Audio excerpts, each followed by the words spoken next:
नमस्कार. हेमाज डिलिशियस रेसिपीमध्ये आपलं मनापासून स्वागत. आज आपण बनवणार आहोत एकदम खास, पारंपरिक आणि चविष्ट अशी रताळ्याचे गुलाबजाम. श्रावण असो किंवा कोणताही व्रत असो, हा गोड पदार्थ अगदी झटपट तयार होतो. मुलांपासून मोठ्यांपर्यंत सगळ्यांना आवडेल अशी ही झटपट रेसिपी आहे. चला तर मग पटकन रेसिपी सुरू करूया. त्यासाठी इथे मी अर्धा किलो रताळे घेतलेले आहे. ते स्वच्छ धुवून घ्यायचे आहे. त्यावर जी माती असते ती स्वच्छ पाण्याने आपल्याला धुवून घ्यायची आहे. आता ही रताळी आपल्याला वाफवून घ्यायची आहे.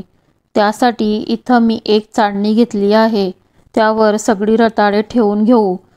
त्यानंतर इथं मी गॅसवर पाणी ठेवलंय. त्यामध्ये आपल्याला आता ही चाळणी ठेवून रताळे वाफवून घ्यायचे आहे. 10 ते 15 मिनिटं आपल्याला रताळे छान वाफवून घ्यायचे आहे. तर हे बघा, 15 मिनिटं रताळे वाफवून घेतले आहे. वाफवल्यामुळे रताळे अगदी पाणी पिल्यासारखे नाही होणार. तर एकदा चमच्याच्या साहाय्याने चेक करून बघूयात. अगदी आतपर्यंत चमचा जातोय म्हणजे रताळे छान वाफवून झालेले आहे. आता हे रताळे आपल्याला थंड करण्यासाठी ठेवून देऊ. तर रताळी पूर्णपणे थंड झालेली आहे. आता आपल्याला याची सालं काढून घ्यायची आहेत. तर हे बघा, इथं मी सगळ्या रताळ्यांची सालं काढून घेतलेली आहे. आता एका किसणीच्या साहाय्याने आपल्याला रताळी किसून घ्यायची आहेत. तर तुम्ही इथे बघू शकता, अशा पद्धतीने आपल्याला रताळी किसून घ्यायची आहेत. त्यामुळे गुलाबजामुन छान मऊ आणि रसरशीत होतील. तर हे बघा, अशा पद्धतीने मी सगळी रताळी किसून घेतलेली आहे. आता त्यामध्ये पाव चमचा बेकिंग पावडर घालते. बेकिंग पावडर घालणे पूर्णपणे ऑप्शनल आहे. तुम्हाला घालायची असेल तर तुम्ही घालू शकता, नाही घातली तरीही चालेल. आता यामध्ये अर्धा कप मिल्क पावडर घालते. थोडी थोडी घालत आपल्याला छान असा गोळा बनवून घ्यायचा आहे. मला मिल्क पावडर थोडी कमी वाटते, त्यामुळे इथं मी अजून पाव वाटी मिल्क पावडर घालते. इथं मी टोटल पाऊण वाटी मिल्क पावडर घातली आहे. थोडी जास्त घातली तरी काही हरकत नाही. तर हे बघा, इथं मी अशा पद्धतीने गोळा बनवून घेतलाय. आता थोडं तूप लावून आपल्याला हा गोळा 10 मिनिटं झाकून ठेवायचा आहे. आता आपण गुलाबजामसाठी लागणारा पाक बनवून घेऊया.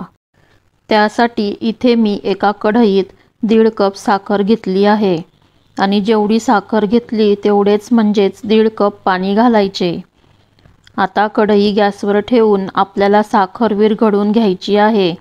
मीडियम गॅसवर आपल्याला पाक बनवून घ्यायचा आहे. त्यानंतर इथे मी 4 ते 5 केशराच्या काड्या घालते. त्यामुळे पाकाला छान रंग येईल. त्यानंतर 4 ते 5 वेलदोडे घालते. वेलदोडे घातल्याने पाकाला छान चव येते. आता आपल्याला पाक थोडा उकळून घ्यायचा आहे. पाक म्हणजे अगदी घट्ट एकतारी पाक बनवायचा नाही. त्यापेक्षा थोडासा पातळ असा चिकटपणा येईल असा पाक आपल्याला बनवून घ्यायचा आहे. तर हे बघा, 4 ते 5 मिनिटं मीडियम गॅसवर आपल्याला पाक उकळून घ्यायचा आहे. हे बघा, अशा प्रकारे थोडेसे चिकट असे सिरप आपल्याला बनवून घ्यायचे. आता आपण गुलाबजामुन बनवून घेऊया. आता हे झाकून ठेवलेले गुलाबजामच्या मिश्रणाचे आपल्याला छोटे छोटे गोळे बनवून घ्यायचे. तुम्हाला ज्या आकाराचे छोटे किंवा मोठे असे गोळे पाहिजे तसे तुम्ही बनवू शकता. तर हे बघा, इथे मी अशा प्रकारे मीडियम आकाराचा गोळा बनवून घेतलाय. तर इथे बघा, सगळे गुलाबजाम मी बनवून घेतले. आता इथे मी गॅसवर तापायला तेल ठेवलेलं होतं. आता त्यामध्ये एक एक करत गुलाबजाम घालून घेऊ. तेल एकदम थंडही नसावं किंवा जास्त नाही तापवायचं आहे. अगदी कमी तापलेल्या तेलामध्ये गुलाबजाम घालायचे नाहीतर ते तुटू शकतात. तर इथे तुम्ही बघू शकता, एकदम मस्त अशी आपली गुलाबजाम झाली आहे. दिसायलाही खूपच छान झाली आहे. तर आपल्याला तळताना गुलाबजाम चांगले ब्राऊन होईपर्यंत तळून घ्यायचे. इथे गुलाबजाम तळून झालेले आहेत. ते आता आपल्याला काढून घ्यायचे आहे. आता दुसरी बॅच देखील तळून घेऊया. गॅस मीडियम ठेवायचा आहे. हे गुलाबजाम 5 ते 6 दिवस आरामात टिकतात.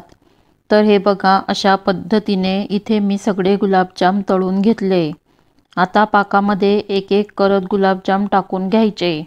त्यामुळे जो पाक आहे तो गुलाबजाममध्ये छान मुरेल. एकदा चमच्याने छान असे हलवून घेऊया. हलक्या हाताने हलवून घ्यायचे.